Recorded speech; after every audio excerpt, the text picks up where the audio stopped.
Bonsoir tout le monde, bienvenue dans l'écho de soi pour ce lundi. Alors je suis contente parce que déjà c'est le 50e écho de soi qui a lieu ce soir, donc c'est un petit peu un écho de soi un peu particulier.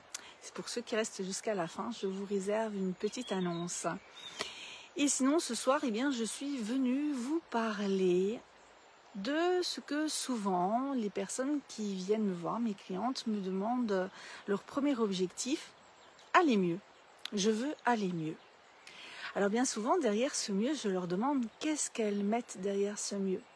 Alors, bien souvent, c'est je veux être plus sereine, je veux être plus tranquille, je veux enfin pouvoir oser faire ce que j'ai envie de faire ou dire ce que j'ai envie de dire.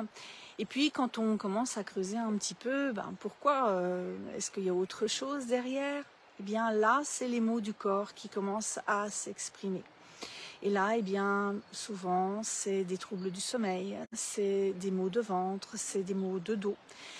Bref, le corps exprime lui aussi son mal-être. Et bien souvent, quand elles ont déjà fait pas mal d'examens, de choses, il n'y a rien. En fait, c'est juste c'est des mots qui sont somatisés dans le corps.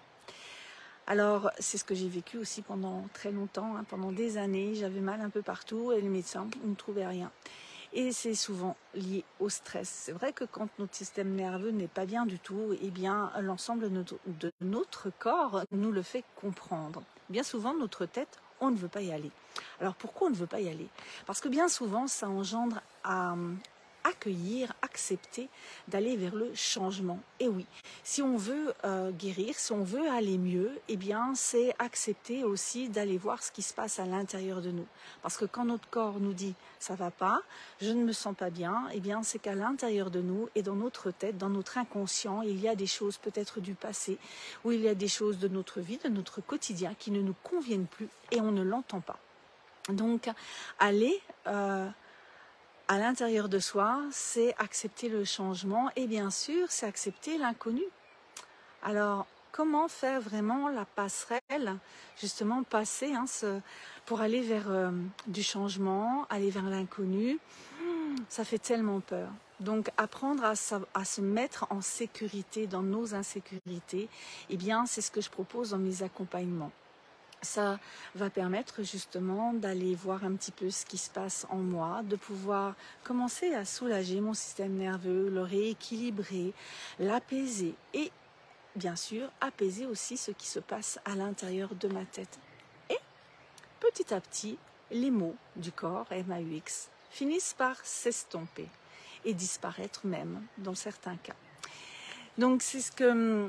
Si tu as envie d'en savoir un petit peu plus, l'annonce que je te fais ce soir, c'est tout simplement une webconférence où je pourrais te partager justement qu'est-ce qui fait, ce qui est lié au stress, ces mots MAUX derrière ça, qu'est-ce qui se passe en fait? Pourquoi on a du mal d'avancer? Pourquoi ce stress nous empêche d'aller de l'avant? Pourquoi on a du mal? Pourquoi on a peur? Pourquoi on n'arrive pas forcément à vouloir changer? Et bien souvent, on se bloque parce que non seulement nous avons des mémoires dans notre tête, mais notre corps aussi a ses mémoires. Alors comment aller au-dessus, au-delà de ça? Donc, si tu veux commencer à t'inscrire, tu peux. Le lien de ces webconférences se trouve au-dessus de la vidéo. Tu pourras t'y inscrire et partager ce moment avec moi. Alors, c'est pas maintenant, c'est au mois de juin. Donc, tu as le temps encore de réfléchir. Sur ce, je te souhaite une très très bonne soirée. Et je te souhaite également une belle semaine. Et je te dis à lundi prochain. À bientôt. Au revoir tout le monde.